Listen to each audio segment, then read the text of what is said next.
Okay, so welcome everyone again. My name is Jody, and I'll start with the visual description of myself. I am a light-skinned East Asian non-binary person um, with long, kind of shaggy black hair and bangs. I'm wearing a bright orange shirt today, and there's a corner of a poster behind me that you can't fully see, but it's by my friend and comrade, and it says "No More Pipelines" at the top. There's kind of like a cartoon pipeline on it. So today for the session that we're doing together, this practice space, we will continue our care circle explorations of land and sovereignty, plant lineages, and movement building. How does plantcestral connection relate to resistance? What does land teach us about colonialism and our defiance in the face of it? How might our inner ecologies trap us in states of despair and stagnation that keep us from being part of collective liberation movements? And how might the land and our lineages hold and support us through growth, steadfastness, and action? So with thanks to Layla for all of these inquiries. And yeah, I'm really excited to explore some of these things all together today, and really grateful to have you all here. So today's flow, we're going to be moving through introductions and why we're gathering. That's where we are now. We'll get into a check-in and breakout room activity after this, which we'll say more about in a second. Then we'll have an hour and a half with Layla, exploring those questions and working with the plantcestors, beings that you've brought with you all today. We'll have a 10-minute break in the middle of the practice space. Karina will lead us through a practice space conversation, a space to reflect and integrate on some of the things that we're doing together. And then we'll close with announcements and farewells. So these are some of the access supports we have in place today. So first, we'll be sharing this slide deck and also the video recording after the session for you all to reference and also to support folks who are participating asynchronously, and you'll have access to all of that. We just ask that with the slide deck, if you are sharing it with folks, these practices are things that you've learned, which we would love for you to do to share with your community, but please just to reference and to credit the DJN Care Pod and the folks who specifically shared that knowledge with you. So yeah, be that Layla or a member of the Care Pod or whoever. And we also have chat support. So if you have any questions or concerns, let us know in the chat and just give us a minute to respond either via chat or audio. And we'll also be inviting you to participate in the chat throughout. And we'll read those responses and bring folks into to the space by reading those shares. But if there's anything that you don't want to be read out loud for any reason, you can start your message with "do not read," and then your message. And Miro shared an example of that in the chat. So today we also have two ASL interpreters for this event. Their names are Audrey McCann and Terry Hayes. And you can pin them at any time on your screen. We'll also have them spotlighted throughout. During breakout room activities, we'll create a group that includes ASL interpretation. So if you would like to be added to that ASL breakout room, you can message either one of the ASL interpreters directly in a DM in the chat. And when we get to breakout rooms also, you'll also have the option to join a quiet breakout room for personal reflection rather than being in a room with other people for conversation. And if you want that option, you can add quiet to your Zoom name. We'll have 2 breaks scheduled. And we have live transcription also enabled via Zoom. And you can turn this on at the bottom of your own screen. And then emotional support. Today we have Miro SK holding an emotional support role, and we'll invite them on in a moment just to speak more about this role and about how you can connect. and finally show up as you are. So yeah, we have all of these things. We have scheduled breaks, but please feel free to take additional breaks as you need. Have your camera on or off. Move around your space. Yeah, get comfortable. Yeah, anything you need as we're moving through the gathering.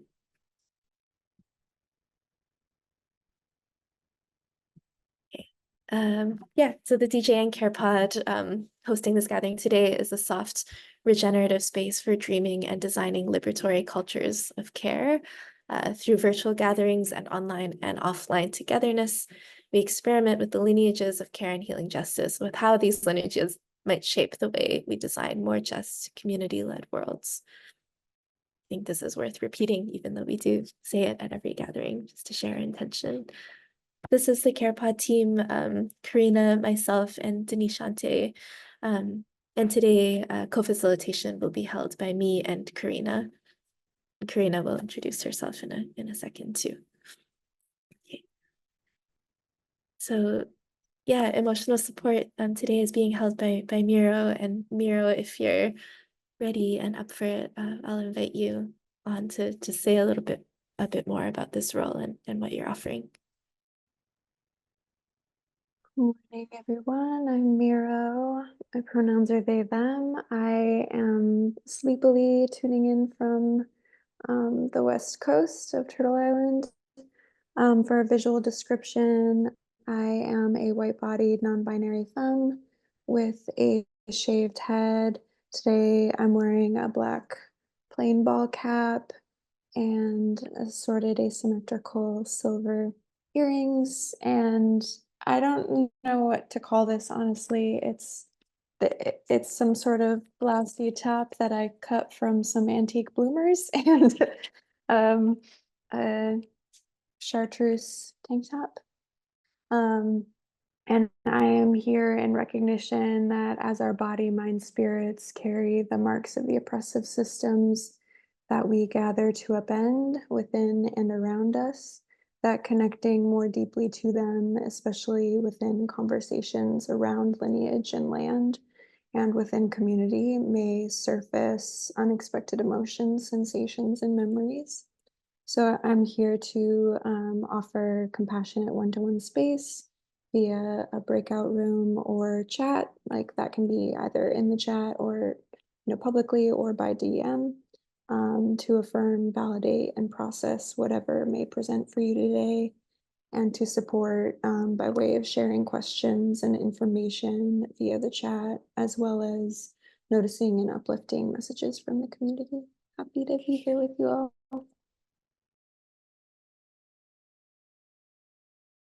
Thank you so much, Miro.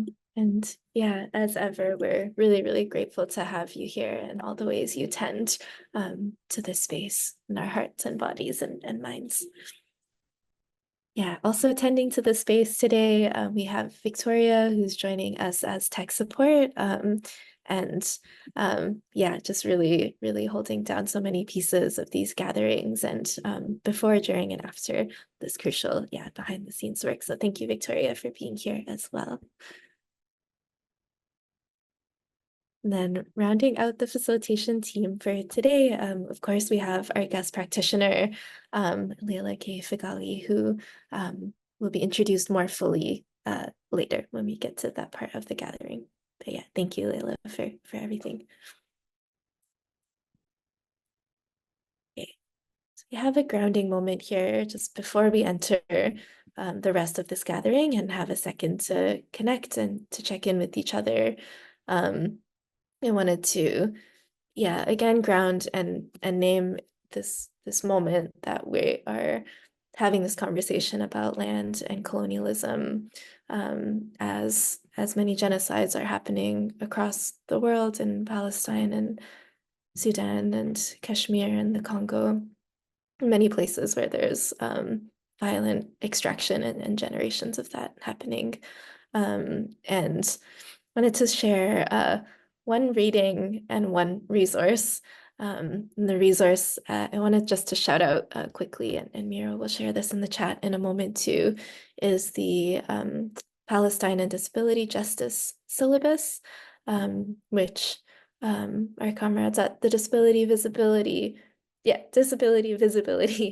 Project have been compiling and working on for a long time, or over the past few months, just really connecting Palestinian liberation and disability justice. And there's many articles, videos, kind of multimedia resources on there to learn more about those connections between colonialism and ableism and our relationships with the land and each other. Then the reading that I wanted to share, I'll kind of speak a bit about it before I read the passage itself, but it comes from an article called Meeting the Lands Where They're At, and it was written collaboratively by Erin Marie Consmo, who's Métis, and Karen Recollet, who is Urban Cree. And it just really invites us to connect the ways that we see land and nature and how we relate to them, with how those things are kind of wrapped up in ableism, in ideas of purity or perfection, that we can only love, sort of like untouched, immaculate pre-colonial kinds of lands, which is not, often the reality. So how can we change the way that we relate with the land itself, and also the people whose bodies, sick and disabled people, queer and trans and two-spirit people, those who haven't always been able to access the land without shame and judgment. So as I'm reading the passage in a moment, so wanted to invite everyone to take a moment to connect with the land that you're on, gently, or in whatever way is accessible to you right now. Whether that means just feeling your feet on the ground and connecting to the land that way, or like looking out the window or listening out the window, feeling the air, feeling the wind on your skin, or taking a sip of water.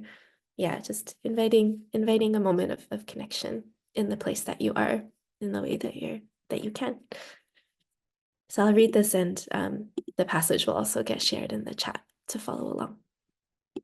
So this is a part that was written by Erin Marie Consmo in this article.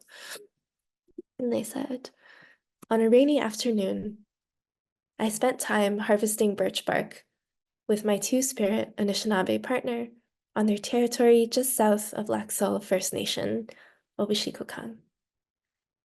The birch that we were harvesting was from trees that had been logged and left in the rubble. Discarded by the logging companies that left as quickly as they clear-cut, the fallen birch trees caught our attention as if they needed some love, care, and reciprocity. I can't help but hope that whenever I'm left in the rubble, that someone will still be able to see me for what I can share and the medicines I provide. If our homelands are left in the rubble or forever changed by cityscapes, how will we see them? How will we still care for what is left behind? Do we abandon ourselves?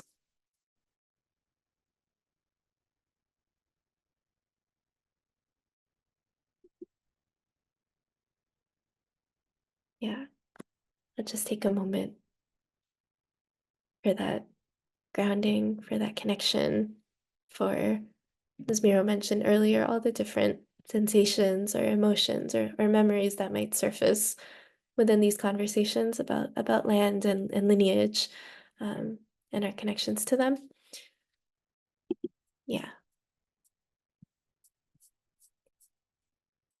I wanted to raise this, just connection between disability justice and ableism and colonialism here as we're going in. Now, we're gonna kind of slowly transition into a check-in and breakout rooms. So an option for group check-ins and smaller breakout rooms, and Victoria will help us get into those. And just a reminder that there is a group that will include ASL interpretation. And if you would like to be in that room and haven't already, you can direct message one of the interpreters in the chat.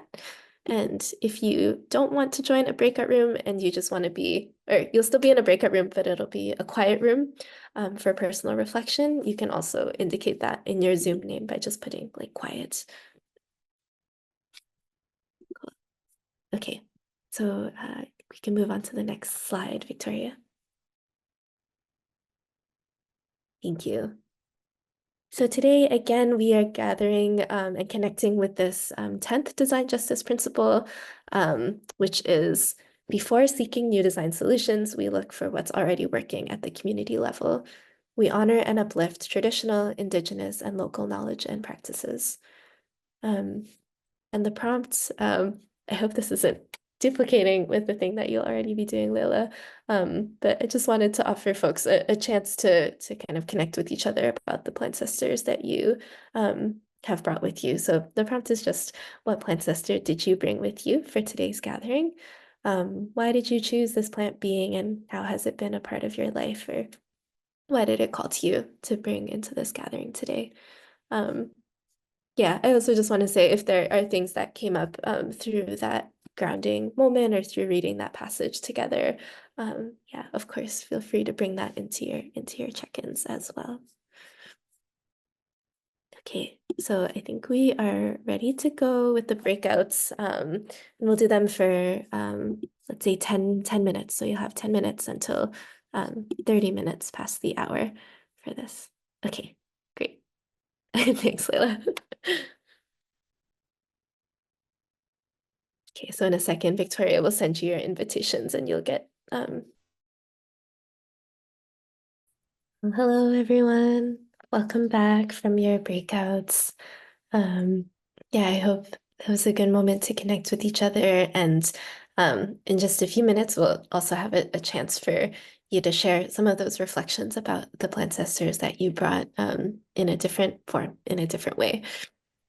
In Layla's space. And on that note, I will hand it over to Karina to introduce Layla. Hello, everybody. So glad that you all are here. My name is Karina, and I'll start with a visual description of myself. I am usually more bald than this, but I did not cut my hair in preparation for our meeting. So I have a little bit of 8 o'clock shadow on the top of my head right now.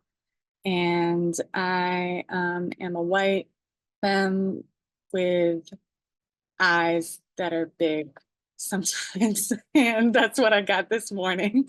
I am so glad to be here and introducing Layla. So I'm going to be reading a bio, but before I get into the words that I will be reading, I just wanted to say it's been a real joy being able to be in this process, working with Layla, preparing for these series and holding it together. So thank you, Layla. And also, I'm really glad for everybody that's joining us live right now. Thank you all for coming.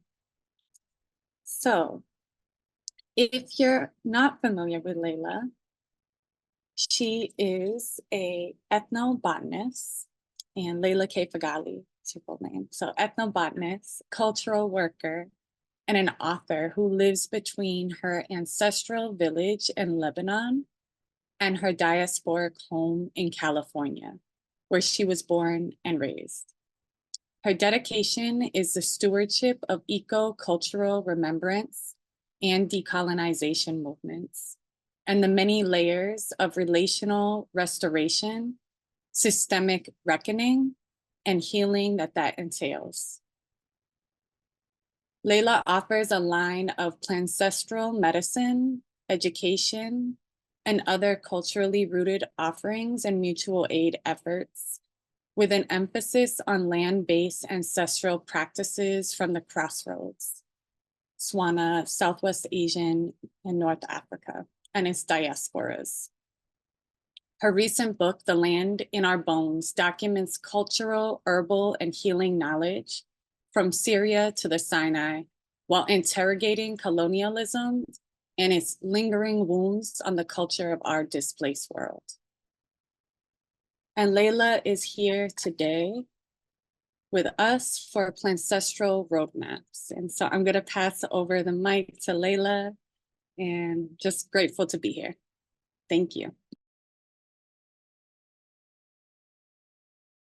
Thank you, Karina, and everyone, and welcome, folks. It's nice to see some familiar faces returning from our first session and some familiar faces returning from other places.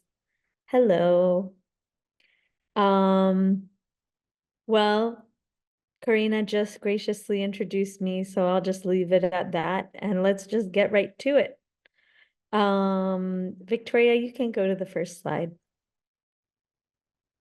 So before we start, I want to just name that at the heart of this practice and the ways that I share and the invitations that I'll be welcoming us all into today and through my work in general is really about shifting paradigms and kind of moving the center of knowledge from, you know, external forms, from top-down systems, from passive and extractive ways that we've kind of gotten used to within the oppressive systems we're in, back towards relational and reciprocal and,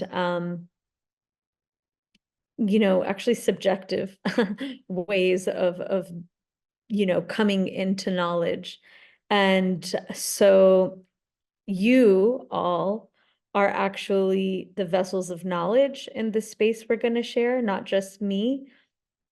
And your participation and engagement is really at the heart of this process. So it's I'll facilitate a process and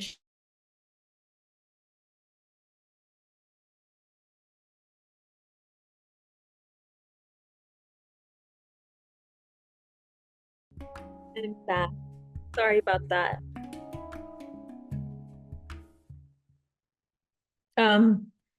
Ironically, I'm gonna have to begin being back off video because I'm actually hotspotting from my phone. So I should say that because I'm in Lebanon, a country where the electricity frequently cuts out. Sometimes it takes a minute for the village generator to kick back in. Sorry about that. Ironically, what I was going to say, the electricity still isn't back, so I'm gonna stay off video so that I can try to extend the life of my data as much as possible in case there's a glitch. I wanted to just invite folks who are able to you know, turn on their videos or engage throughout this process via text or audio to please do so, and to really feel welcome and encouraged to bring as much of yourselves into this process and this practice as you are able to, because it will allow us an opportunity to collectivize our wisdom and reclaim what our bodies and the land know through attunement and exchange with each other. So I will, in this spirit, I will be defaulting to reading comments in the chat box out loud. If for any reason you do not want your comments read out loud throughout the course of this, please just put before your comment, just say, please do not read, and I will absolutely respect that. Cool. So yay, great to see some of your faces. Thank you for being here together and for being open to this relational process. Let's start with, I think you can go to the next slide, Victoria. Thank you so much. Let's start with a little dropping in with our plantcestors.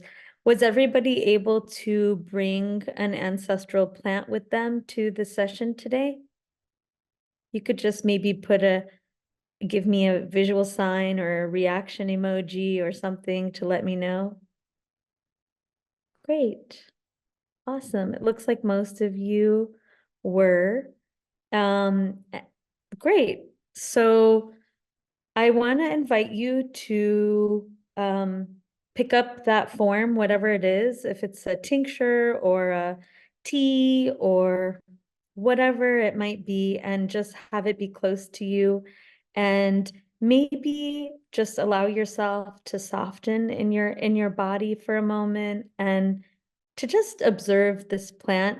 Or if it's not really in a visual form that is observable, maybe smell it if it's a dry form or a live form, or take a few drops of it if it's a tincture, or a taste of it, whatever way it is that you can bring your body into interaction with this plantcestor, and just allow yourself to soften and just tune in a little bit to your being. If you want to turn off your video for this part in order, to be more comfortable doing that in the form you want, you're also welcome to do that.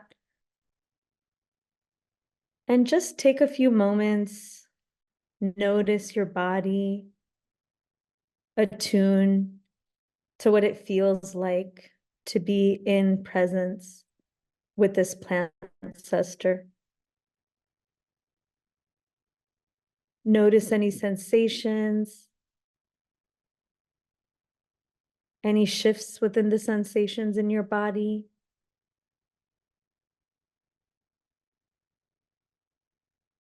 Notice how the taste feels in your mouth, how it travels through you.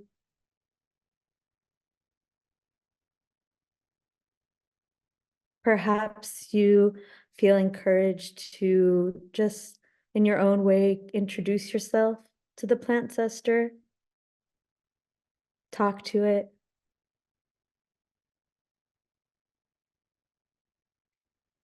and just be in that observation and connection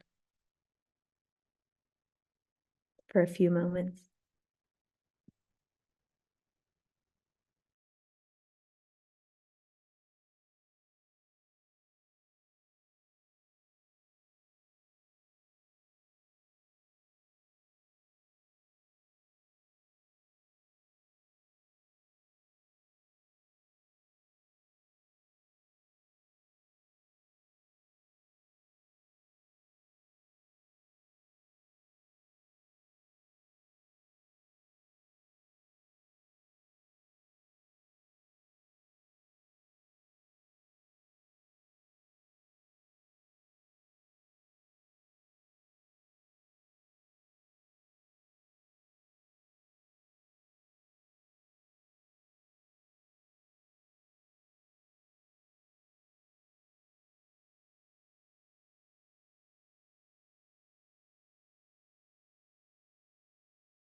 If you find yourself struggling or reaching, just remind yourself that just check back in with your body.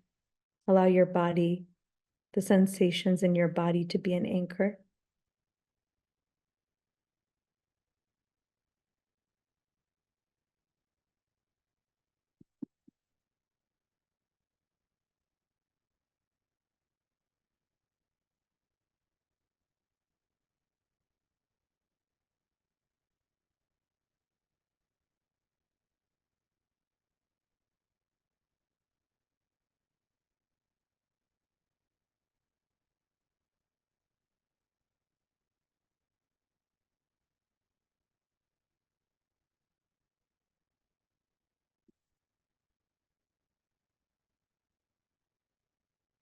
Taking just one last moment to be in this presence together.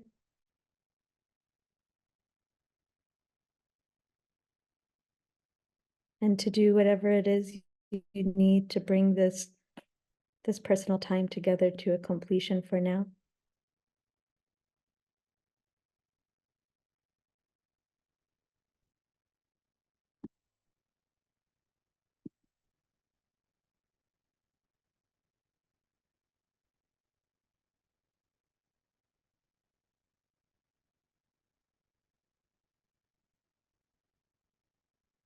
And as you make your way back into the larger group,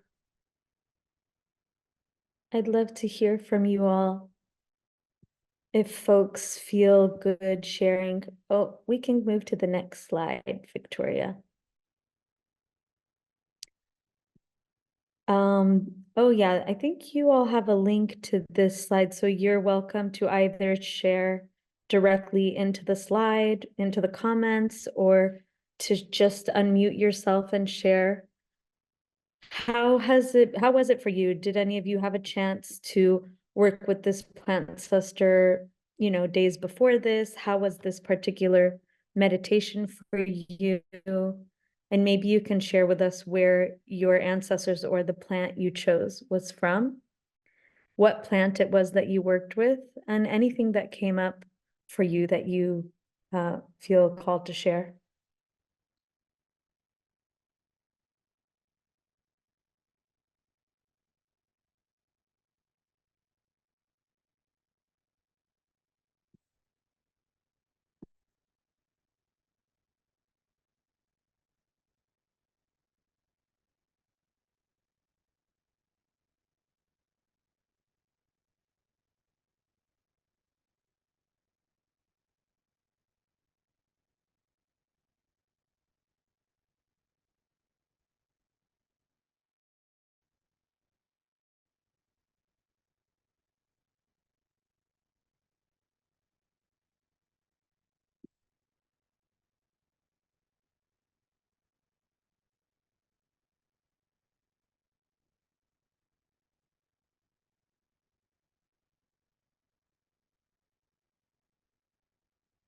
Paul says, I worked with a dry bundle of Czech lavender, and I felt a kind of lightness and clarity in the sense that a path was being cleared or channels opened and smoothed. That sounds beautiful. Thank you. Lisa says, I brought an essence I made at my grandparents' backyard in River Ridge, Louisiana, made under my grandfather's favorite lemon tree on the day of his funeral. Brings up lots of weight, but so much familiarity too. Beautiful. Was the essence of a specific plant or multiple plants? Curious. Or more of like an environmental essence. Kimberly says, my ancestors and the plant are from the Southeast Georgia and the Carolinas, and I chose yellow root. It's hard to get outside the South, so I just have a photo of it today. I ordered some, but it'll probably arrive as soon as this call ends. That's okay. You can always tune into it, and working with images is also a powerful way to start to connect to our plantcestors. Lisa says it's the lemon tree, but also kind of the whole backyard. That's really great for the feel of the backyard. Miro says asynchronistic shares also welcome if being perceived while adding to the slide feels that emoji. Yeah, yes, thank you, Miro.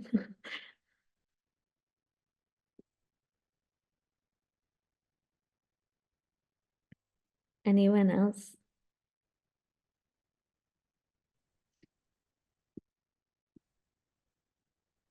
Jane says, today I bring chamomile blossoms from my garden, a plant first shared with me by my babushka, my grandmother, Shura, back in Belarus, where I'm from. Beautiful.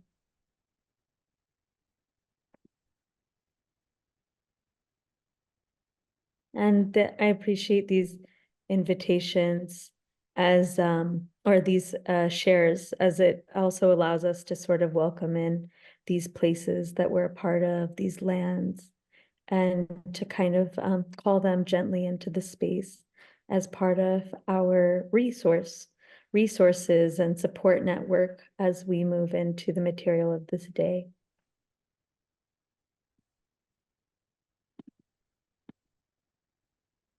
Casey says, I brought a black walnut from the backyard, traced back to great-grandfather. Beautiful.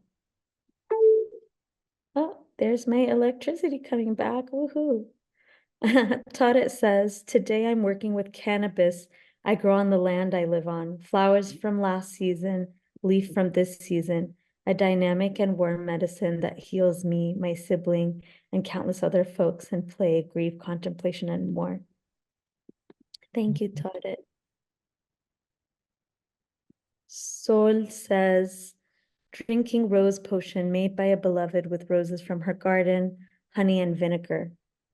As I invite the rose portion under my tongue, I feel the plantcestor medicine clearing my head.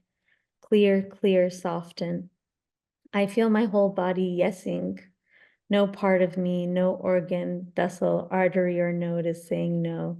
Excited to be in community with this ancient medicine. Ooh, I'm getting all the goosebumps. Thank you for that. I really feel like you ushered in Rose for us all. Thank you, Sol. Karina says, I had a frozen grape in my mouth and have covered myself in grapeseed oil. My grandfather grew grapes, my uncle too. And in this place, my landlord told me stories of the women who used to pick the grape leaves in the alley that I live in. I got to visit the Detroit River where grapes grow, the sweet grace of grapes, the way sunlight comes through the vines growing tall. Beautiful. Okay, I'm going to just switch back to Wi-Fi. So if there's a minor glitch.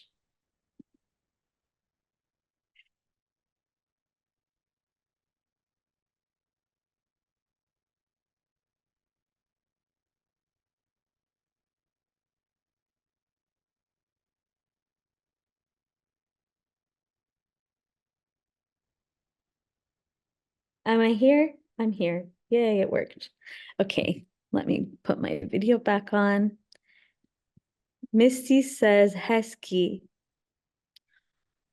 Oske, I do not want to disrespect your language, so forgive me in advance.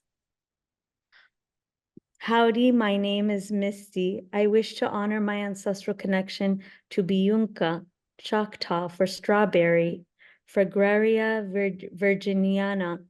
My great-great-grandparents honored their ancestral connection by growing strawberries to where we were displaced, present-day Texas, just south of the Choctaw Nation across the Red River. I too am growing these beautiful strawberries here in Cataraqui. My pony friend, Comet, likes to search for them with me. I have a little photo collage that I created to honor these stories and connections. This morning, I picked 2 ripe strawberries from my garden.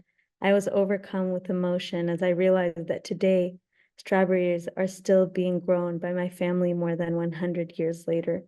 That's so beautiful. Thank you. I'm getting goosebumps.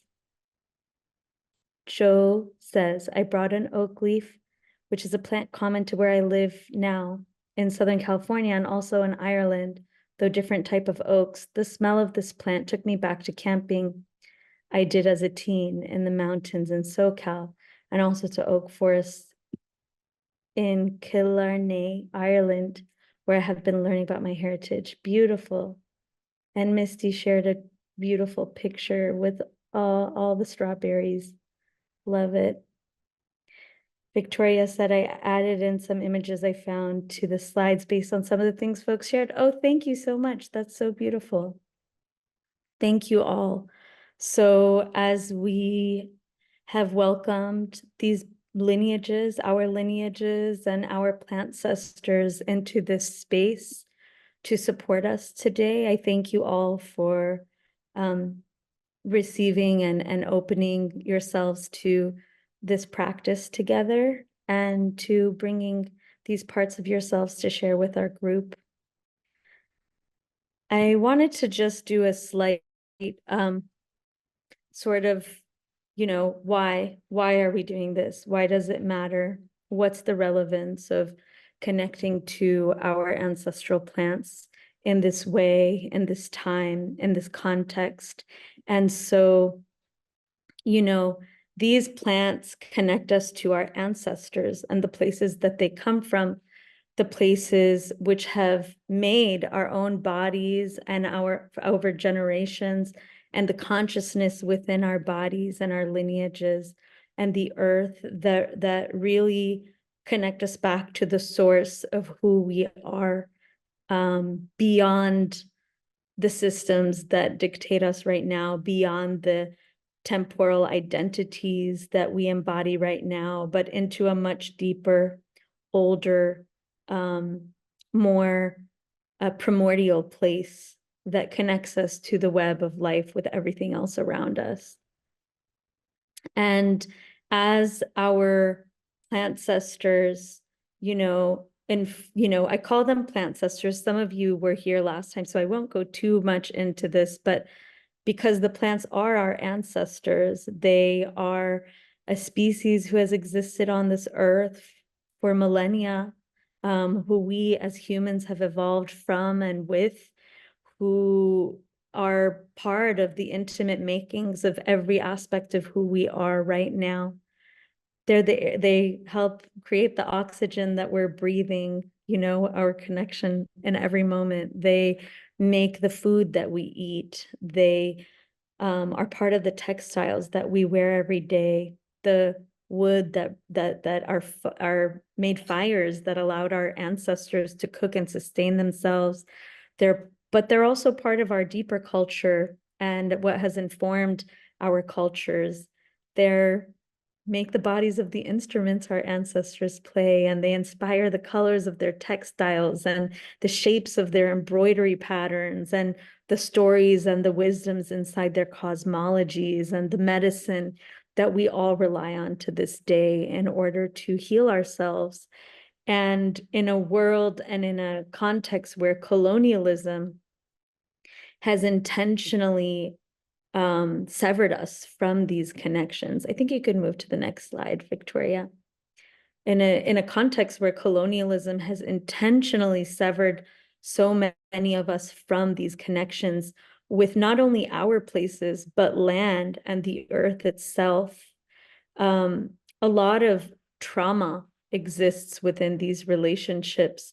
A lot of trauma exists within our relationship to ourselves, within our relationship to our communities, and connecting with our plantcestors is this soft but potent way that we sort of start to reclaim and reconnect to these source places of strength, of life affirmation, of lineage, of memory, of medicine that are so abundantly present for us. So I wanted to talk a little bit more today also about, I think we could go to the next slide, about, how that really plays in terms of, the relevance and thinking about colonialism and our ways through and beyond colonialism, our ways of resisting the kinds of oppressed parts of ourselves and of the worlds that we inhabit. Land is our lifeline. It's our lifeline in all the ways that I've just expressed. And it's where our cultures have emerged from. It's been a source of sustenance for our lineages that has allowed us to survive for the thousands of years that each of our lineages have survived. It's our source. It's our source as a species, and as a species that's in an interconnected relationship with so many other species. Land is life, and every time we attune back into it, we're stewarding that connection to life and to the fundamental truths that exist within life and its secrets. Land is also the object of colonialism. It is the reason that it is the thing that colonialism seeks to extract. And colonists understand the power within this life-affirming relationship, the sovereignty, the possibility that land ushers for life for people who steward it and have connection to it in their respective places.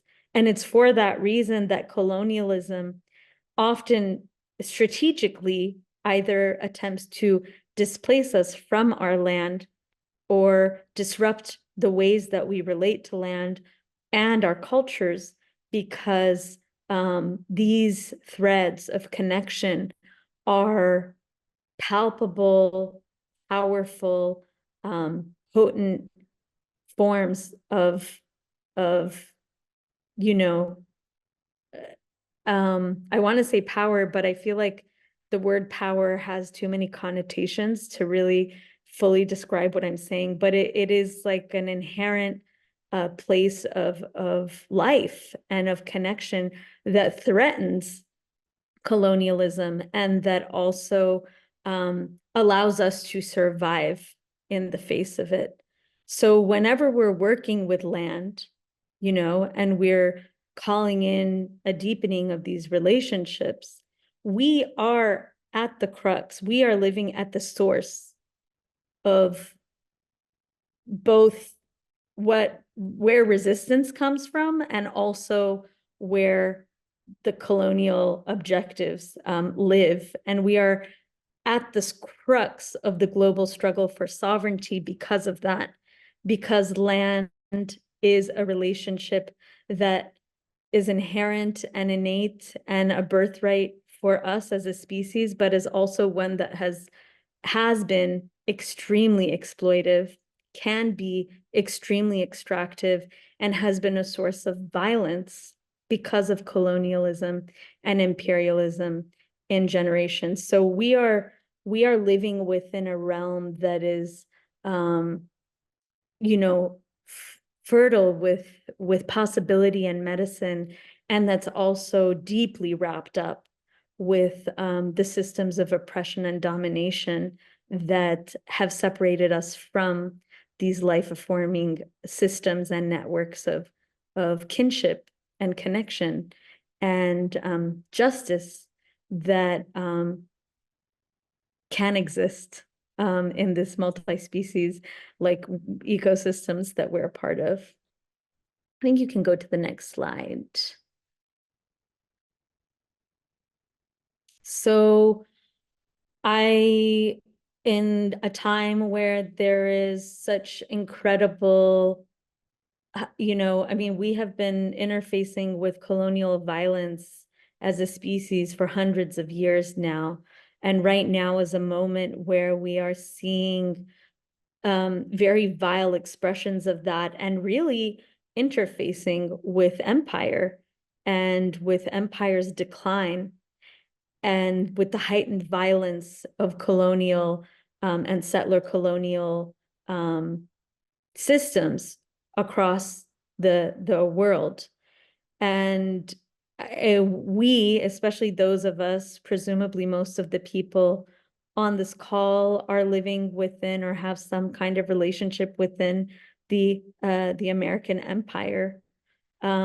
We find ourselves at a place where the task and the possibility of reattuning to regenerative, liberatory, and sovereign relationships with land for indigenous people globally by confronting empire and really confronting the ways that extractive relationships have been, kind of exported worldwide.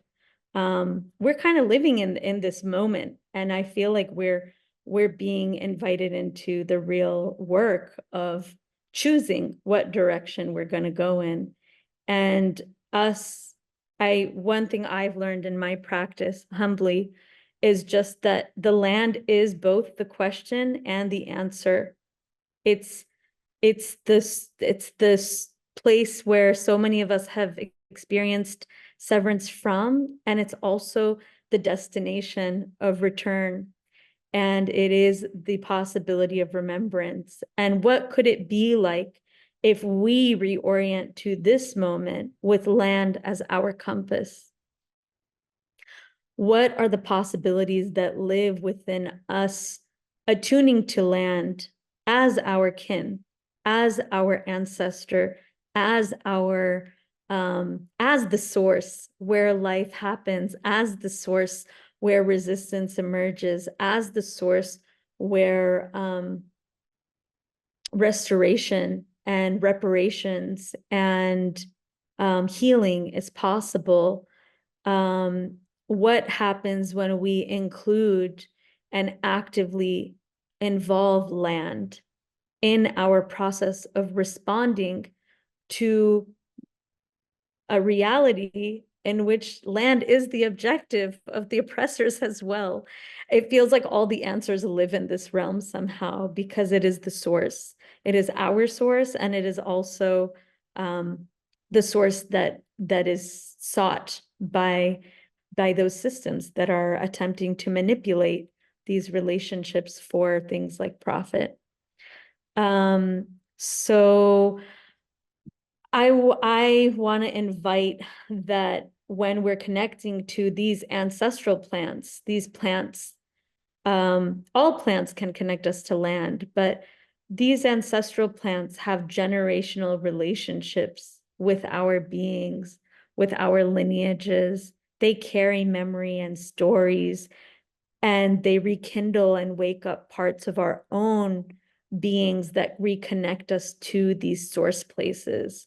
What happens when we reconnect to the power and the memory that they have left and built inside our own bodies and beings?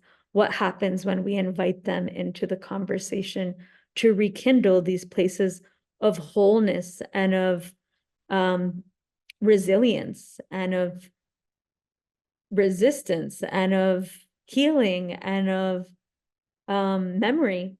You know, what happens? And can us working with these plants help reconnect us to these righteous reservoirs of power and resilience that can kind of recalibrate our sense of existence and also help us illuminate roadmaps and strategies for this time? Because the land is also experiencing this. The land is experiencing the violence with us. The land has survived the violence with our ancestors.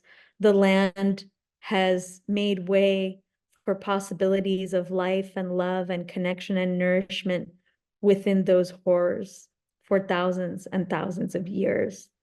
And the land is still here. The land is here.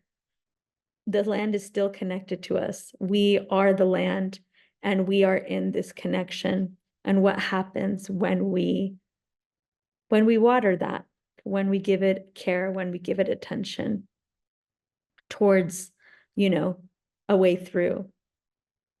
So before I keep talking, I just want to see how this is landing with folks, how y'all are feeling, how things are going. If you have any thoughts, if you have any reflections.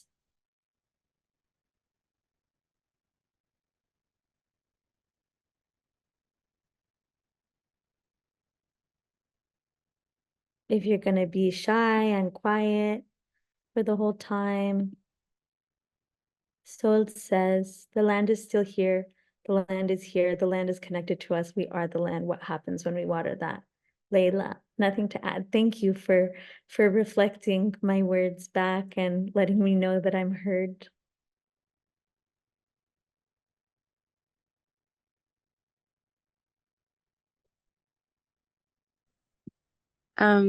I want to uplift some words of a teacher, Miko Shaban, who has been supportive in the movement to protect Weelaunee Forest here on ancestral Muskogee homelands in Atlanta. And he said that when Cop City falls, the land will still be here. And at another point, he also said that even if they clear cut the land, the power that's in the land to generate that forest, to generate all of the structures and life forms that are there, that power is in the land. And that gave me a kind of like hope and like expanded my perspective of what it means to be in solidarity with the land and be fighting with her for her protection. That made me feel more expansive than any harm that a colonizer can do.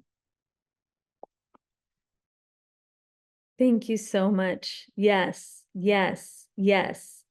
And what a blessing that through all the losses that we've experienced, the land is still under our feet and it's still inside of us and it's accessible in every single step of every single path.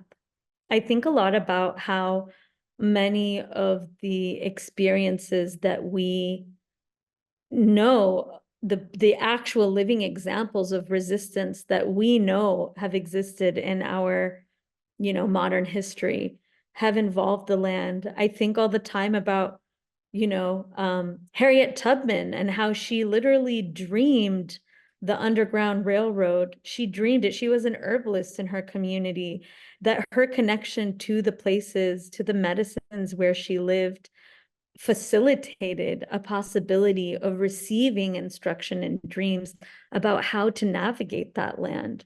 That so many that we watch in Palestine, a tiny guerrilla army that has no external resources, fight one of the largest military powers in the world because of their intimacy with the place and their knowing how to be there, their knowing how to negotiate and navigate place.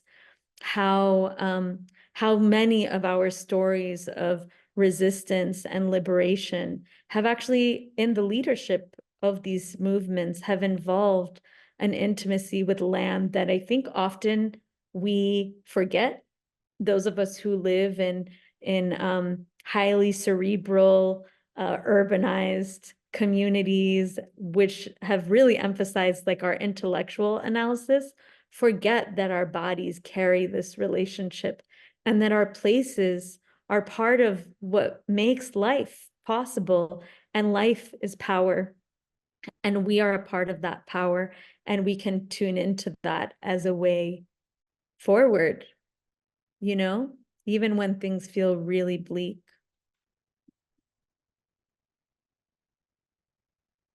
Thank you so much for sharing that.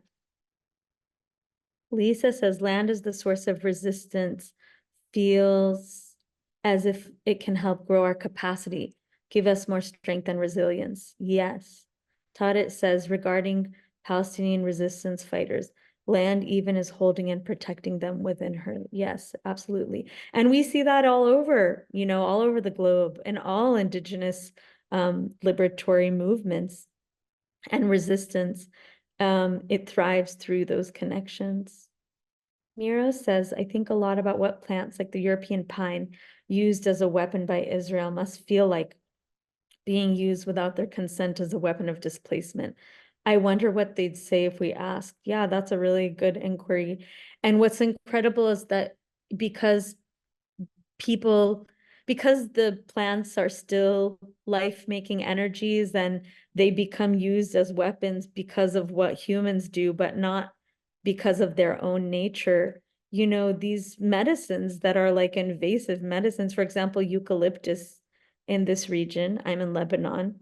In this region, eucalyptus is incredibly invasive, but do you think that our traditional medicine has not adapted to eucalyptus as one of the medicines that we use and connect with in in our medicine practices, so I think that we also exist within having to contend with the impact that it has on our whole ecosystems, but also eucalyptus is one of the most sacred plants for the indigenous peoples of the places where it comes from and how things change from context to context. Kimberly says, this also reminds me of the Maroons escaping enslavement into the swamps, land aiding people seeking freedom. Absolutely.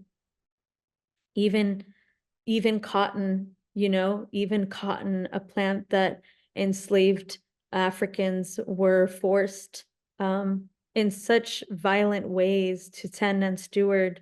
Even cotton became part of ways that people resisted, that enslaved people resisted. And the plants, they carry a deeper truth that I think has ways of guiding and supporting us through.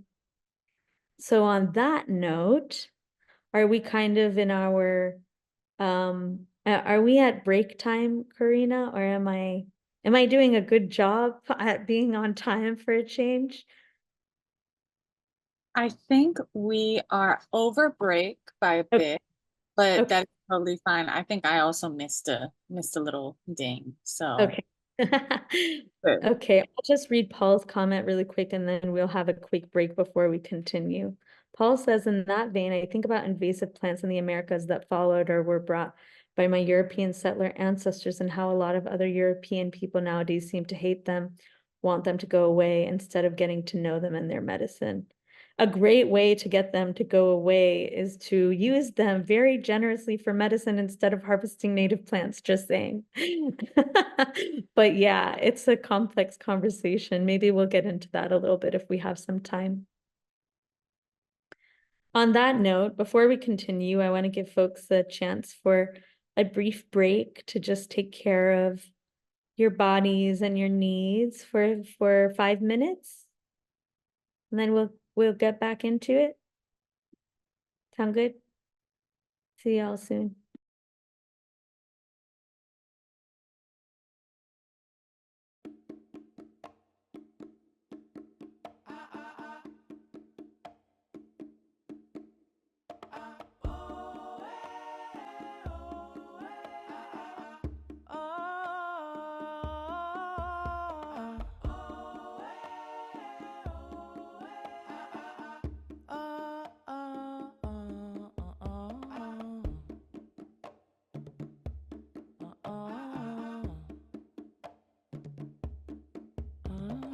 Feeling like a plant sitting in the sun, growing in the sun, growing in sync with the plant, basking in the glow, knowing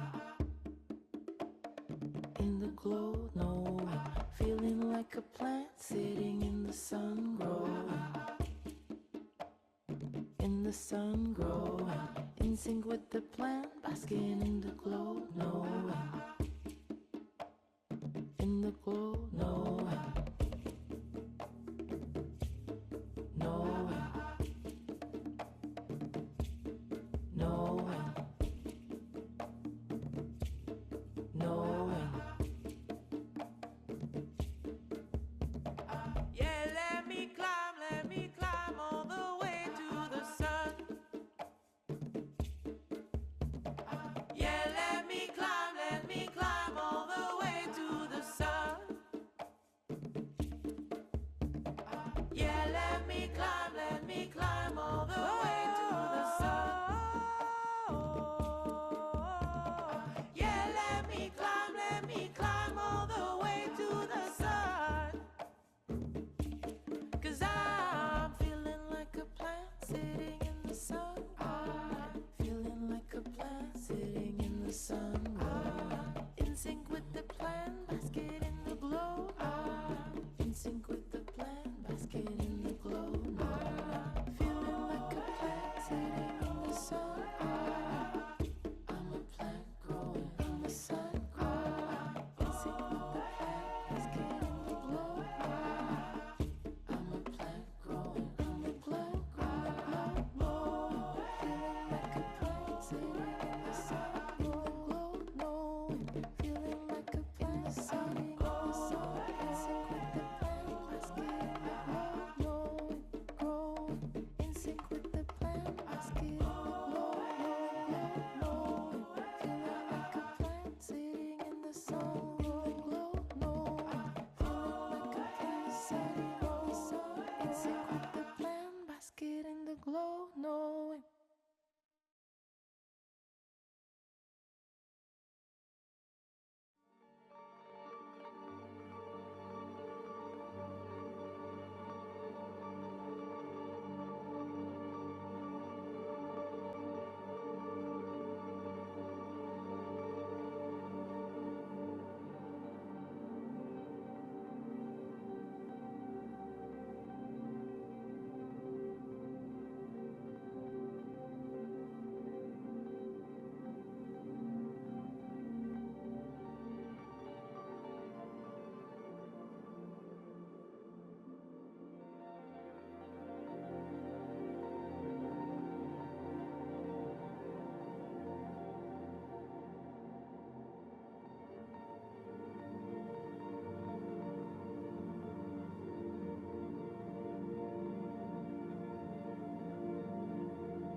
Are we coming back? Is it time? I think possibly.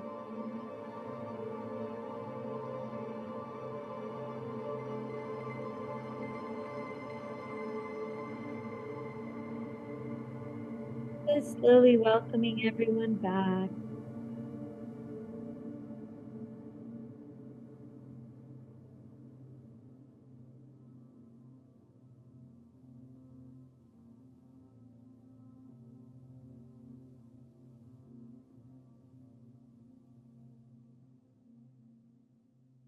Feel free to turn your videos back on or give me some kind of note that you're all here and ready.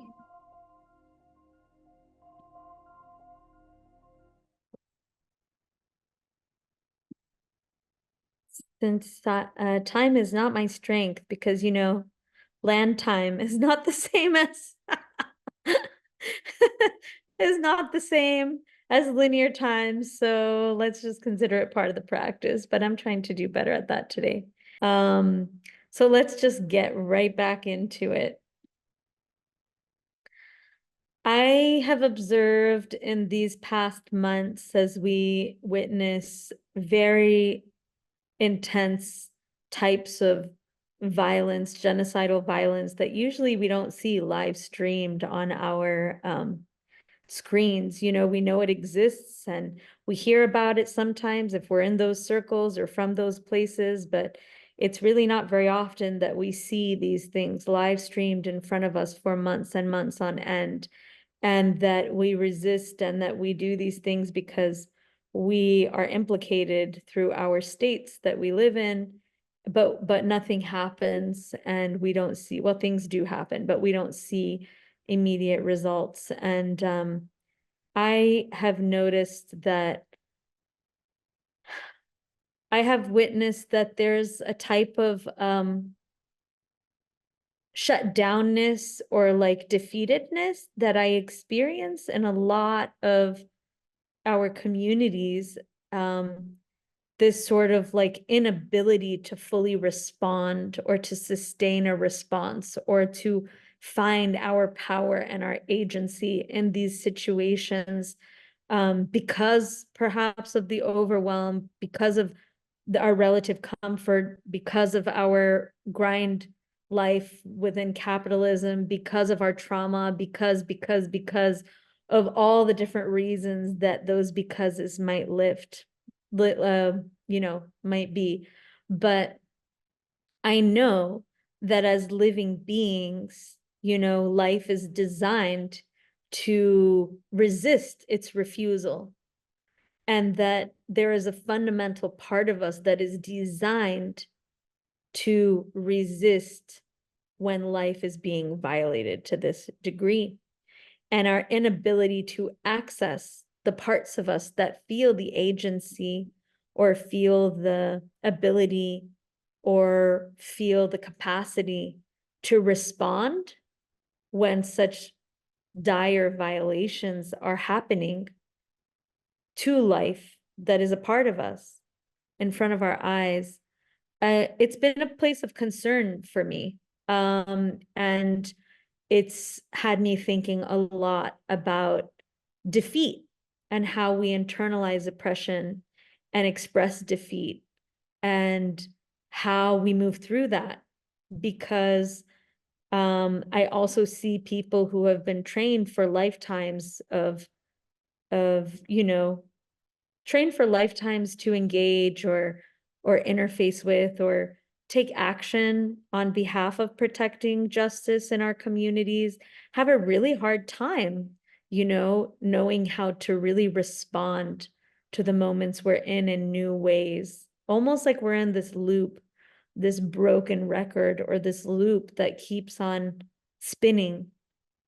And I want to invite our plantcestors today to support us in moving through and reckoning with some of those places inside ourselves, some of the places where we are feeling too overwhelmed, too busy, to just like unsure how to deal, under capacity, frozen.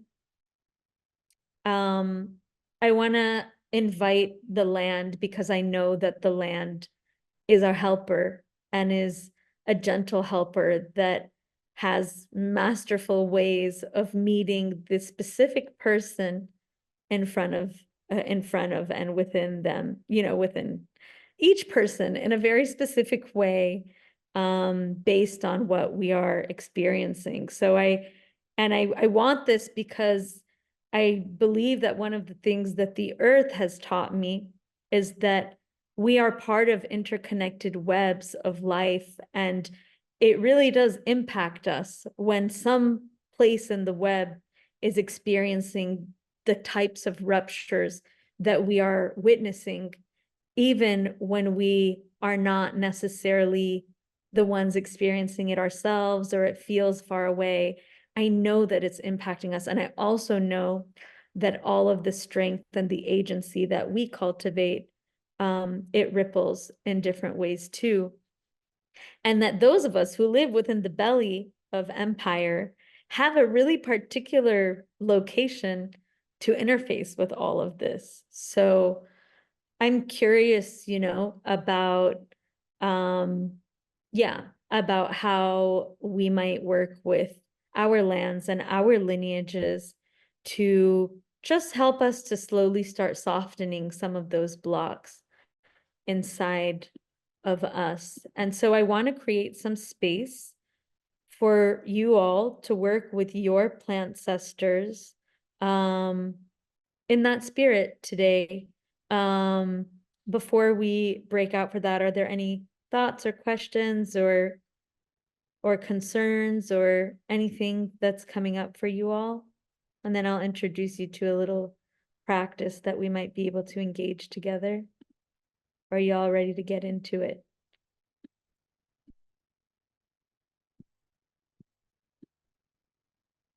I need you all to give me signs of life.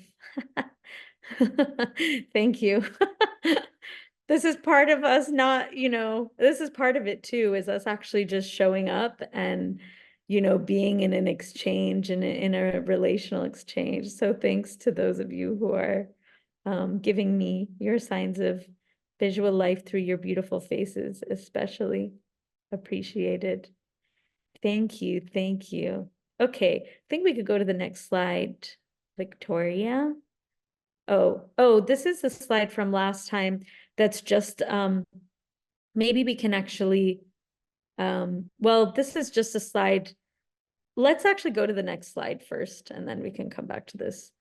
So because our plants connect us to the places and people they come from, they reconnect us to these reservoirs of resilience and memory and power from the life-affirming sources that have built our lineages.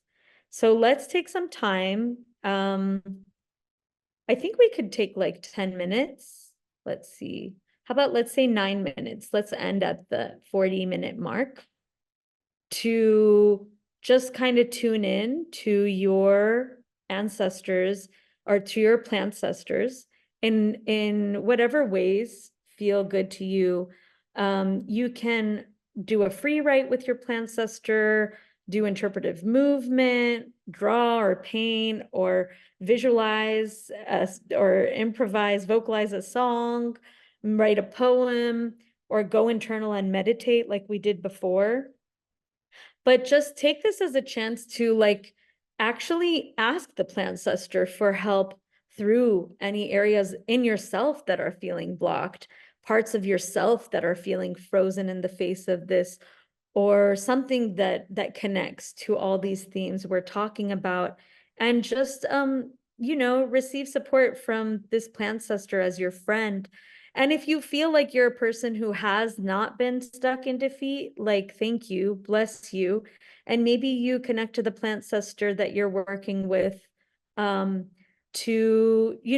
support us in illuminating strategies and ways forward through this moment as a collective, or just receiving any guidance that might be able to support you in the ways that you are interfacing, and just give you, you know, some extra love. I think we can go back to the slide just before this. Yeah. So we went into this a little more last time. I think a lot of you were here last time, but not all of you.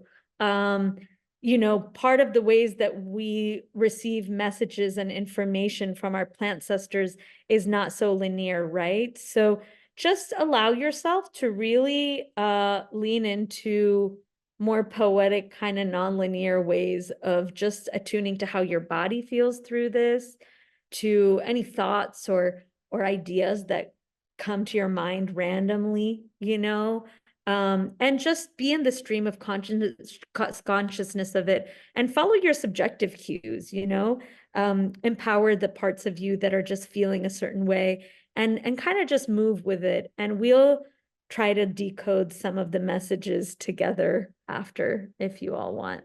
Cool. Let's do 6 minutes. Let's do a practice for 6 minutes. Come back at 40. I guess for me it's 7:40. For you all, who knows what time it is, but something 40, 12:40, I don't know, 11:40, who knows? Depends where you are. Cool. So do your thing. And maybe, Victoria, if we can land on the next slide again so that folks can have that as like a point of reference if you need it. If you all need anything, let us know. We're here.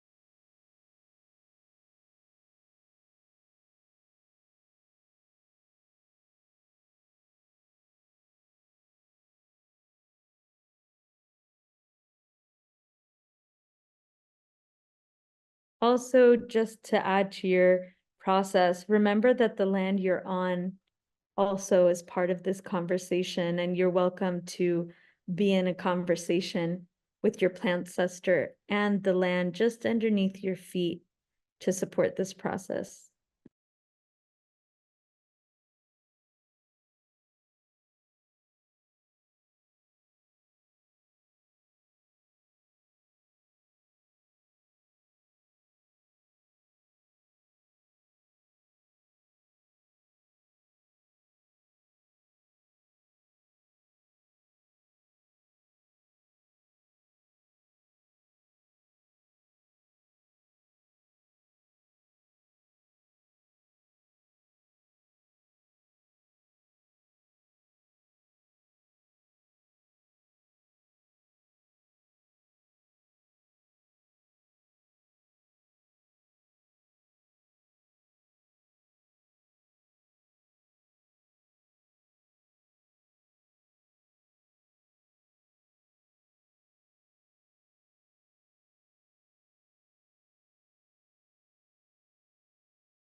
You just have 1 minute left to wrap up your practices, my friends.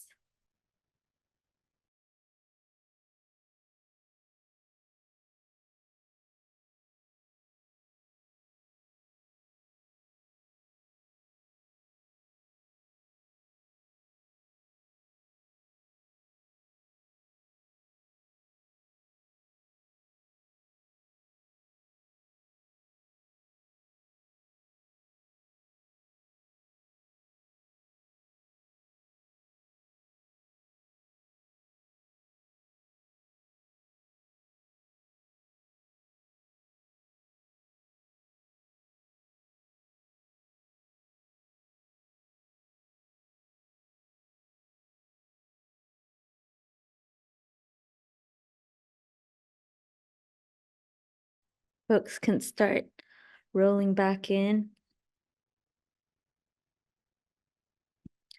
Like people are still working. Do people need more time? They do. Okay, let's give you 2 more minutes. 2 more minutes.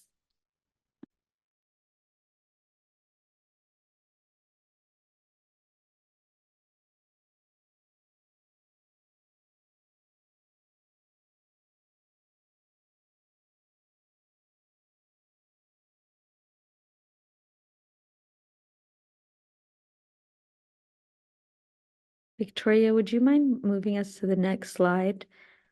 I'll put the next slide up for those who are ready. You can feel free to silently start adding things to this slide or the chat, but folks get 2 more minutes.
Those 2 minutes were so fast.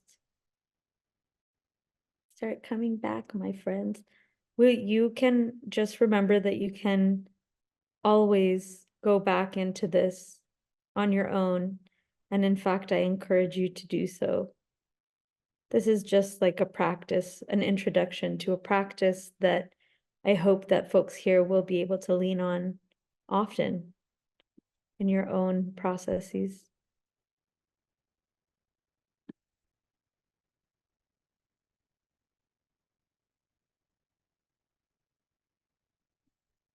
So how was that for folks?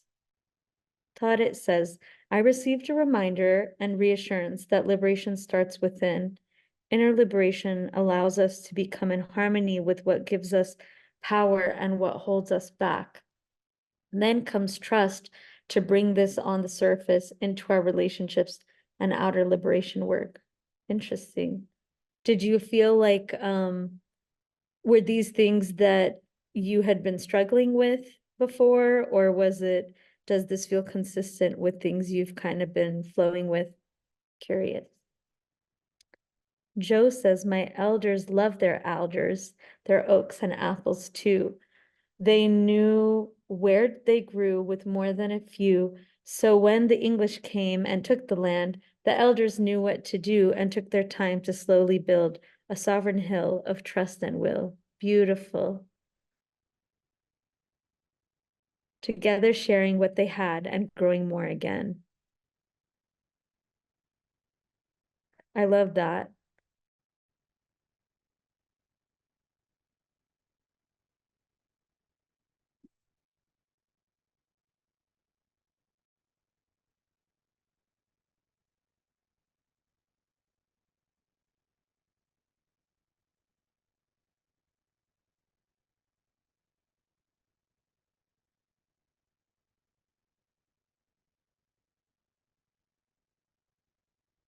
Yes, please come off mute.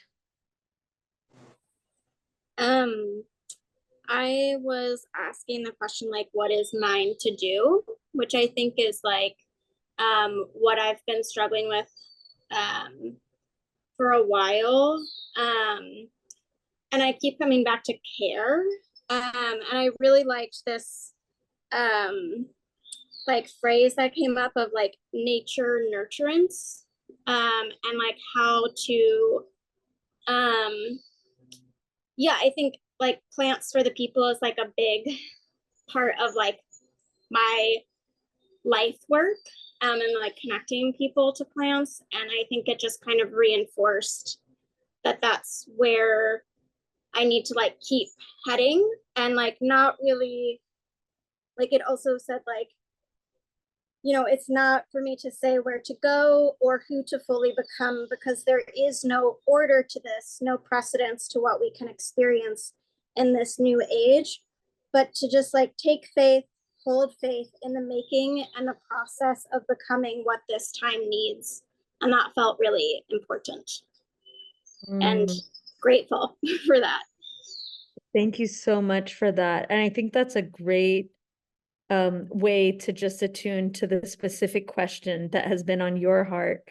And I I feel there's so much wisdom in the kind of like we're in a process of becoming something new also together right now as a world. So that's really beautiful and powerful. Thank you for sharing that. Sherry says garlic's wisdom is to get cozy underground and expand. Interesting. That makes me wonder all kinds of stuff. Kimberly says the necessity of grief work / grief workers in moments like these. Jody says, I did a little free write with a pouch of dried lavender that was a gift from a dear friend last summer. It was fun just listening to plant being and language interact together. Lavender across the field of absence, lavender easing my eyelids, lavender softening fear from my dreams, lavender in my friend's hand stitched by seam, lavender a lateral lineage, lavender breaching borders, lavender abolishing the cops, lavender singing the smell of memory, lavender affirming the heart.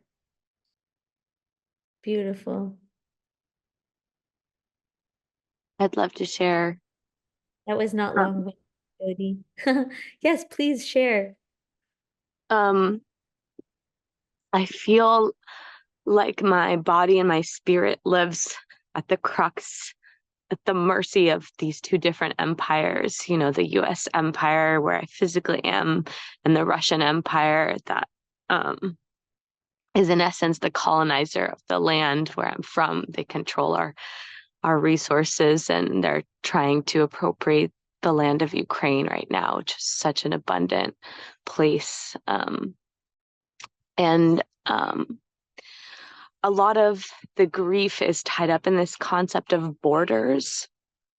And when I was just talking to the chamomile is actually the national flower of Russia, which is like, I don't know, somehow very ironic and full of grief. Because it's a flower of like healing and love and peace and soothing. And the chamomile told me, I always flash back to being shared this chamomile tea by my grandma while eating her homemade pyrashki back in Belarus, like the first time we visited after moving to the US. And I was writing that memory out in Russian, and then the chamomile said, the only border chamomile knows is the border of the forest along the field, not a divide, but a transition. Wow. That's so beautiful. I feel like I want to see those words and return to them. That's really powerful. Thank you so much. Karina says, the way making, the creation and connection, and the sweet and the sacred of newly woven ways. Grapevine. Beautiful. Paul says lavender was reminding me about moving in ways that are nonlinear, moving in response to currents and water. Okay, I'm feeling some patterns coming up. Are you all feeling some patterns coming up in our collective shares, even though we've all been working with different plants and slightly different questions? So, oh, thank you, Sol, for doing that.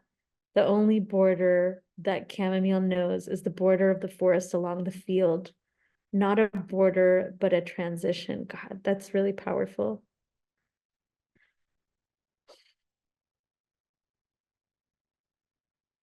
Thank you so much.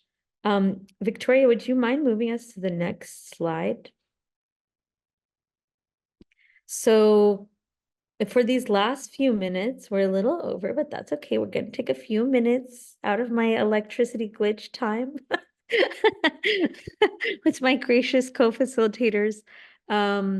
With these last few minutes, I want us to be in the practice of, the way that the plants speak is that they speak through us in ways that are so personal and specific, but they also speak through our reflections with each other and the shared moment and space we're in. And this is part of the reason I think that they're so powerful in moments like this, because one of the things that I noticed with this defeat pattern that I was talking about is this sort of like struggle with responding to this moment in a completely emergent way that may build on ways we've responded before, but may also bring something completely new. And so the plants are speaking to each of us specifically through our lineages, through our bodies, but they're also weaving kind of other messages for the group as a whole in this moment that we are sharing. So I want to just end with us reflecting a little bit on what themes, patterns, and messages stood out to you from our group's sharing. What wisdoms are you walking away with to help you work through defeat in your own life? Some of you already kind of shared that. But if there's other things, are there any hints that can support our collective strategies towards liberation? I'll just say that I'm personally noticing a really interesting theme that's kind of related to like the liminality, like the sort of we're in between times or worlds, like we're in sort of the birth canal where things are still being made or something like that, like this sort of quality of time is not linear, and also what we're doing and how we're responding in this time is not going to feel completely explicit or clear, because it is a sort of in between time. And that doesn't mean we shouldn't engage, but there's something about this sort of like in the birth canal sort of feeling, and how, I don't know, some kind of wisdom about what it is to be in the birth canal, in the in between, the non-bordered places, the not quite free yet places, the finding our role in the midst of a lot of change kind of moments. That's a theme that I'm really feeling. Are there other thoughts? Lisa says liminality, yes. Also definitely the idea of emergence, things in flux, exactly. It makes me think about the fact that like in those places we have so much agency, actually, even though it feels a little abstract, because we are part of making what is going to happen. Like we are in a place where possibility is expansive, and the emergence is a response to us too, and how we're interfacing with the moment. So that's really interesting.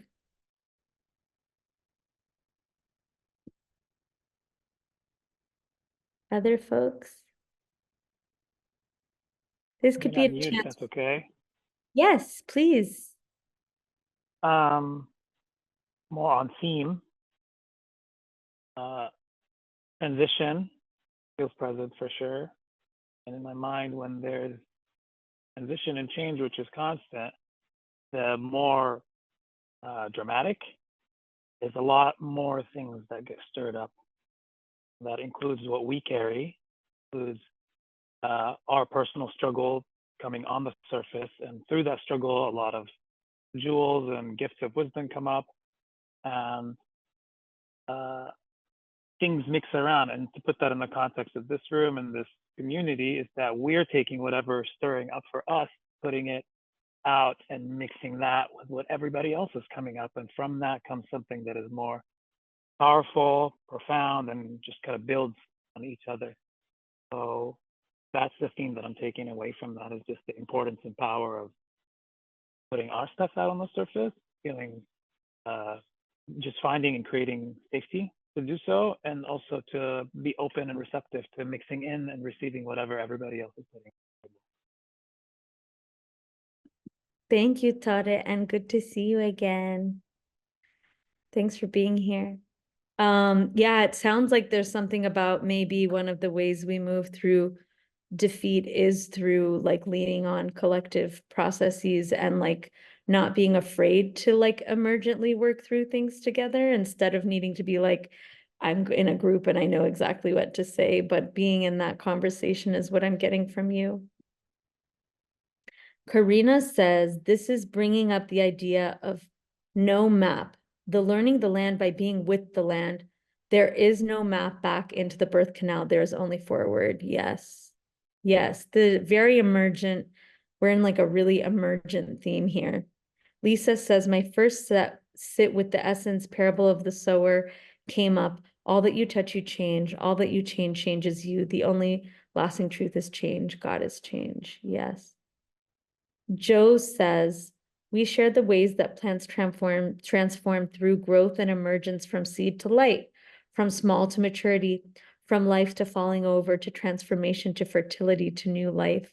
So we can transform to new shapes and forms as needed in facing those who think they own the land and life. Ooh, I got all the chills. Yes, absolutely. So cycles, you're like bringing in the cycles. Miro says, getting lost in thoughts about how much life is within natural borders, seen and unseen. All natural borders are homes to something, whereas human-made colonial borders cut off life. Exactly. So I feel like we've really entered like the feeling of like the natural ecosystems we're a part of. Was your hand up? Would you like to share? Yeah, a theme that was coming up for me that I'm finding resonance with is that we need to heal our own place in this ecosystem and let our understanding of that healing be grounded in like us as ecological beings in our ecological homes, and reconciling with all of the plants that are here, all of the animals who are and aren't here. I know that there's been so many animals and ancestors and people that are not here with us, and like learning that and healing with it and letting that ripple into the social changes that we need to, because I think that so much of this pain comes from severance from land, and we're trying to heal these social wounds that I think that actually we really need to heal our ecological relationships and allow our social structures to be emergent from that ecological healing. Yes, I'm so with you. My book, you should read my book. That's like so much about what my book's about. Thank you for that. Yeah, I feel like the plants are really speaking in a very consistent way through us. I feel like these are all that is coming up is so connected. Thank you so much. So on like a practical front, I'm hearing an invitation to lean into both to the lands where we are, to the plants that we're a part of, and part of the lands where we are the communities and relationships that are around us, and the roles that we have towards caring for each other and those lands that will perhaps create a way forward through actually stewarding those connections. Jane says, everyone brings their ancestral plants, and so we see how plantcestors are a through line between the local and the global, which are so often portrayed at odds with one another. All over the globe, All of our ancestors have worked with, learned from, healed with, co-evolved with plants, yet each place and lineages has specific plants that offer localized healing and wisdom and story. Absolutely. And to anyone living in, you know, the so-called US, aka Turtle Island, you know, these are lands that have, I mean, the plants and the habitats and the ecosystems that you all live within have survived immense violence and settler colonialism and have incredible wisdom about survival and how to get through these things too. Yes, thank you. So yes, you can buy it directly from me and it helps me quite a lot. So thank you so much for naming that. And Sherry says, movement, expansion beyond arbitrary borders, surviving through and beyond oppressive systems. Yes, wow. Okay, so we're really getting like, I hope that this is like a premonition for like, hey, borderless realities are on the horizon and we are gonna make them together.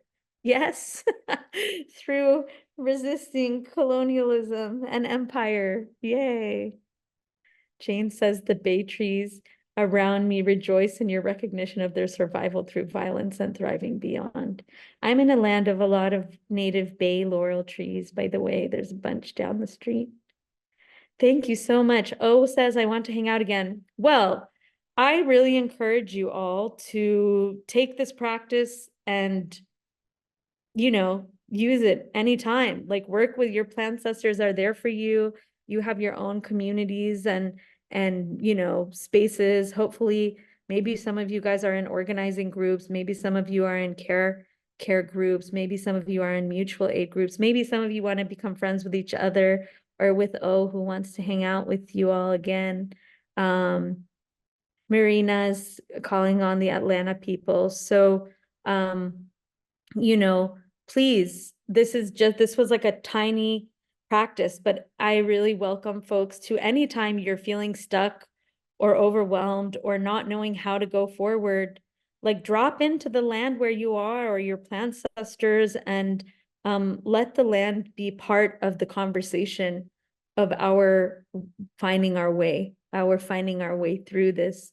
Because the land has a lot of deeper knowing than we're always attuned to, and the land helps wake up those parts of us. So yes, and O has invited you all to a signal group to stay connected. That's so sweet.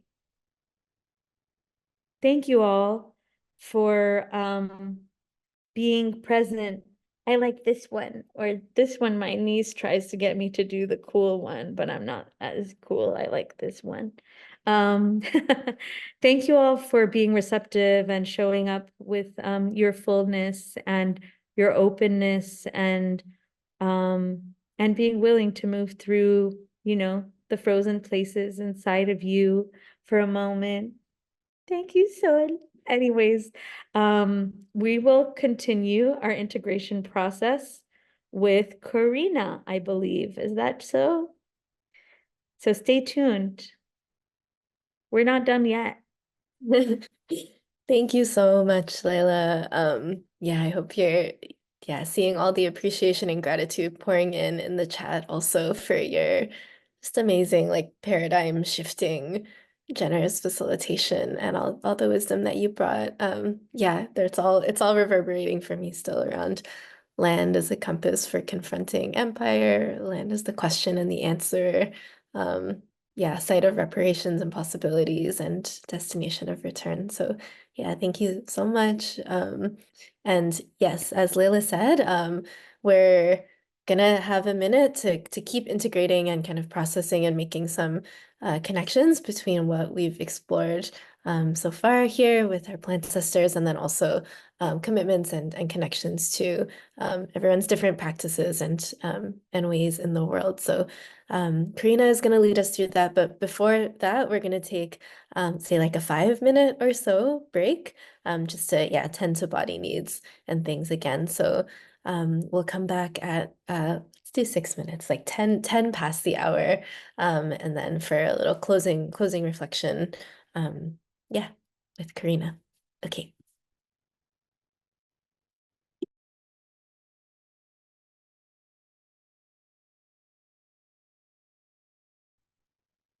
Welcome back, everybody. I'm gonna just let folks slowly return. And feel free to come on camera if you're open and if you're able. And also feel free to drop a little emoji or make a little note if you are off camera, just so that we know that folks are in the room.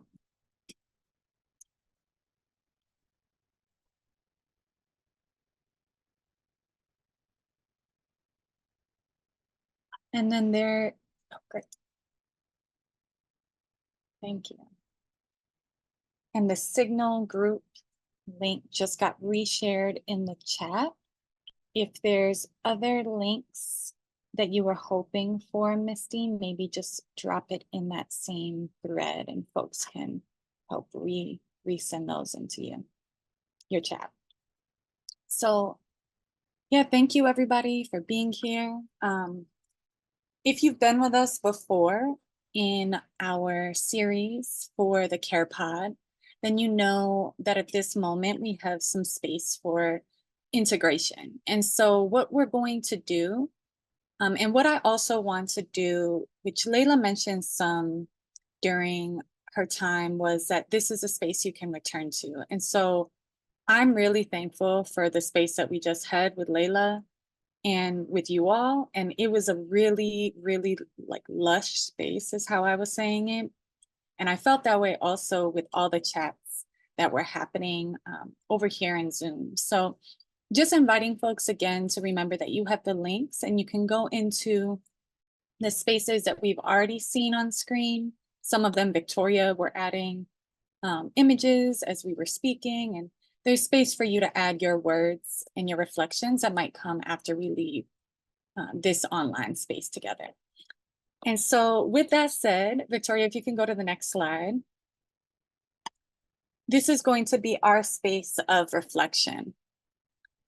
And we really wanted to ask the question and think about what it would look like and feel like in our bodies, in our work, in our life, to be in an ongoing commitment to this practice that was shared today.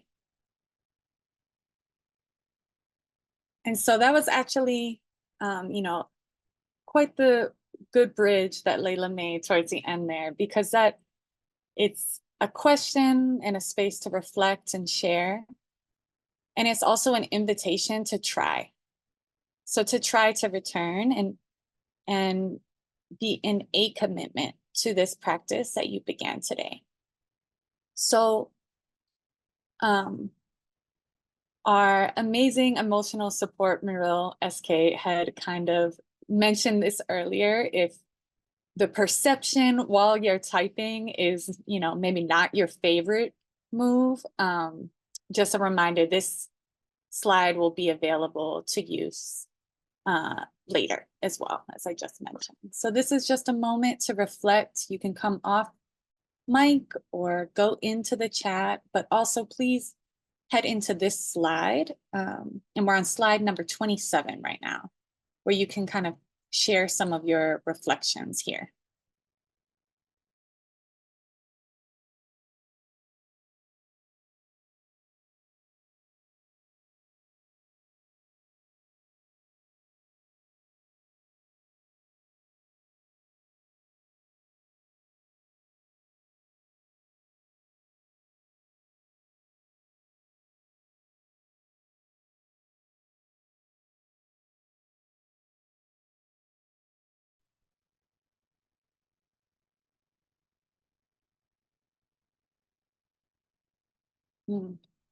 I came on to say something different, and then I love this. I wonder what words for feelings the plants know that we don't, from Muriel.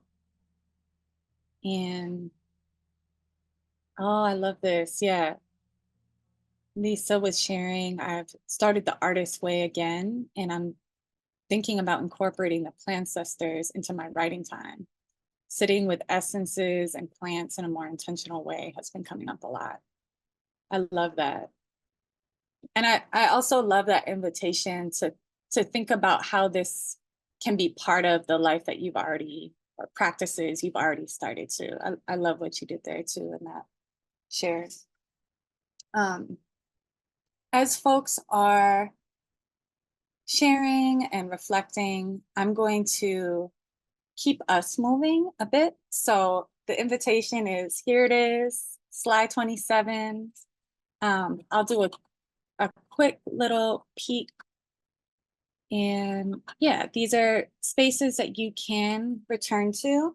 I see that one possibility of what it could look and feel like is that it could feel like intentionality. It could feel like slowness. It could feel like ease. And so, yeah, as you sit with this practice and kind of the question of commitment and return and continuance with this practice, feel free to share those reflections and what's coming up here.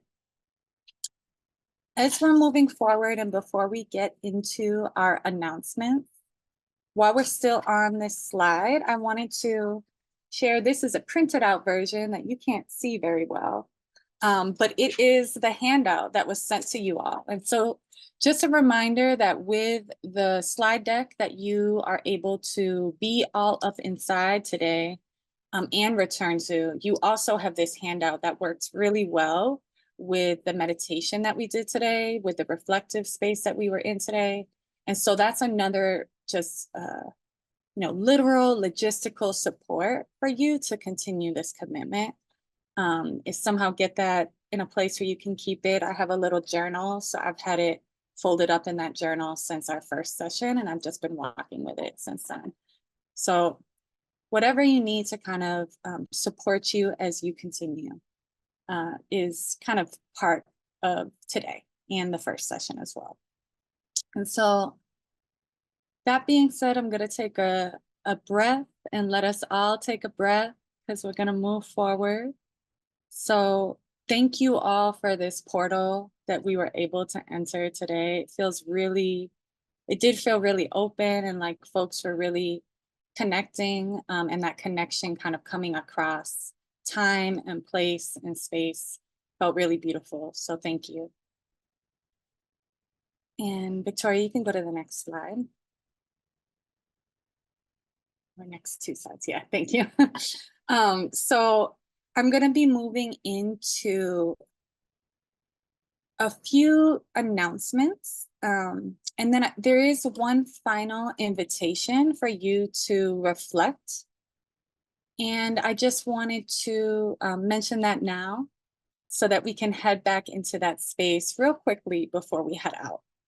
So the announcements for us is that, as was said earlier, maybe at the very start of today, this has been our final CarePod series, in our series of 4 at least, So we've been in a series, we set out to do 4, and today is the last practice space in that series. And we will be celebrating that all together.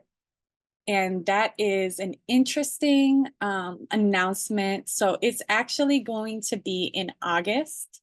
It says August, July. We're going to change that, and we're going to also drop the date in the chat if we can, so that the date is right, because that's not the correct date. But we will be having a celebration. All of those details coming up. And there it is, Tuesday. And so, yeah, just excuse that July, but it is the 27th. It's just a Tuesday. It will be in August. We also have a storytelling feature that happened recently that's called Engaging Dreams of Liberation and Care, Embodying Healing Justice Lineages with DJN's CarePod team. Clear title, that's what it is about. And if you'd like to know more, there's ways to stay connected and head into that. And then heading into the next slide, we're going to be just announcing this as we usually do. This is kind of our landing pad. So if you want to, if you're curious about work we've done before now or ways we've gathered or what we've been up to between times we've been gathering, this is where you can come. It's our arena page. It's kind of like our archive, and it's where we've been sharing out what we've been doing that might be the less public work that we've been up to. So you can head into there. And then finally, this is the invitation.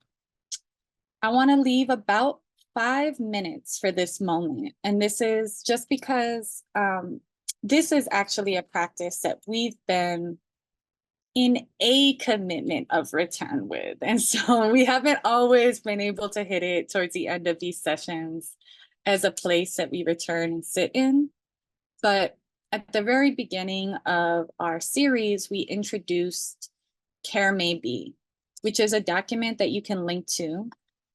And if you pull that up, what you're going to see is it's kind of like a list poem. And what we have asked folks to do is to basically come into this space and share your reflections. So after the journey we've been on today, what could care be? Care may be ... and you finish that sentence. And so I'm wanting to give just a moment. Today was such a full space, just a moment for folks to be able to answer that question live. So you can just add into this document, and that can be some of how we are doing it. I'm realizing this is a different document, and sorry. So real-time adjustments. What we are going to do is a different thing. If you want to drop that into, thank you. Thank you so much, Jody. Drop it into the document link that Jody just hit in the chat. And if that does not work, I have a backup, which is for you to drop it in the chat and we will add it in later. So that worked. Great. Perfect. Thank you. So use the link that worked, and please fill in the sentence, the statement, care may be.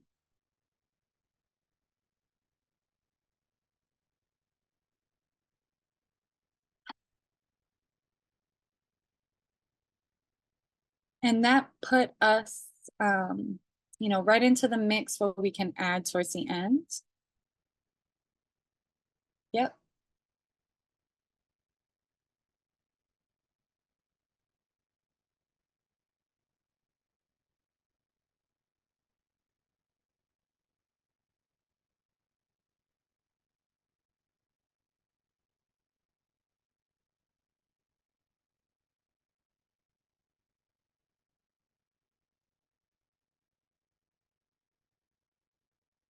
And as folks are adding in today,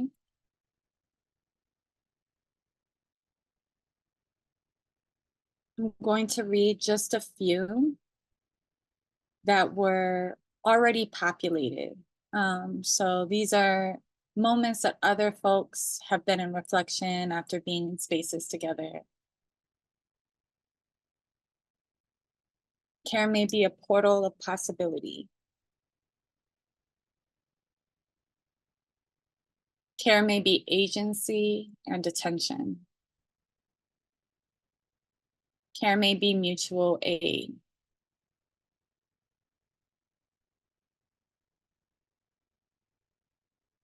Care may be facilitating that feeling of connectedness no matter where you are. Care may be a poem lived out in full.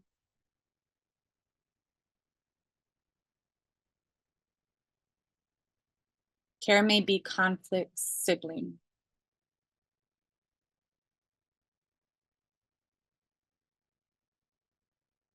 Care may be looking to nature as a guide. So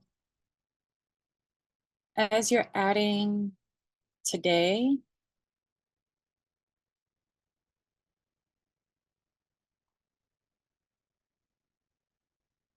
just a reminder that you can come back and add more. So care may be me sharing space with a friend in my garden, said Jane in the chat. Thank you.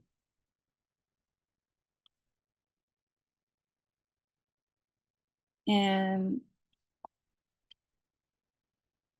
if anybody wants to come off mic and read one of these emerging statements, we can have a moment where it's not my voice saying something. No pressure, but I'll breathe a few times and see if someone comes off mic.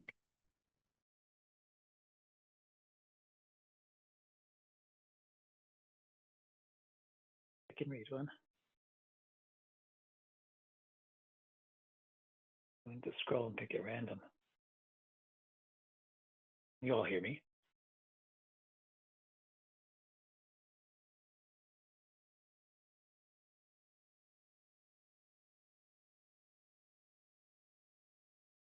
Care may be being, gentle experience full of compassion, and a safer place to be myself, others for help, paying enough attention to self and another, to know whether to push through discomfort and discomfort, or allow yourself to leave or let it pass. Portal of possibility, being present to what is, nurturing ourselves and others through it all. Social practice, radical tenderness with multiple layers of action, individual, close people, community, conflict, sibling, perfect at times, practice that shows up differently depending on capacity and context, not something to be graded. And care may be forgiving myself for choosing me.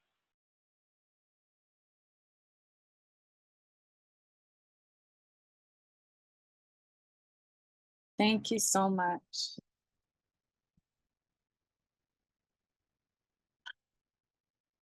That's the invitation, is to return to this space and read what others have given to this space, this document that's in still being continued, and to add your own, and to add yourself into, write yourself into what care can and may and is and will be. Thank you so much. Yeah, thank you, Tarek. And thank you everybody for being here, for adding, for the ways that you've shown up today and shown up before today. I'm really grateful for us to have some practice to return to coming out of this space together, and really want to encourage folks to take advantage of this, this handout, this space that we've been able to create with each other and also within ourselves today, maybe. And that we can return to that space. We can build connections from this space, and we can, build depths that maybe we weren't able to get to today, that we'll be able to get to in the return. So thank you again, everyone, for all of the ways that you've been here and just been open to the connecting that we've been doing. I'm going to remind you just one more time, because of how awkward that first invite was, that you are gleefully invited to our celebration on Tuesday, August 27th from 6 to 8 p.m., happening where the internet connects you. And we will be gathering with some of the past practitioners and participants that have been part of this CarePod series. So thank you so much.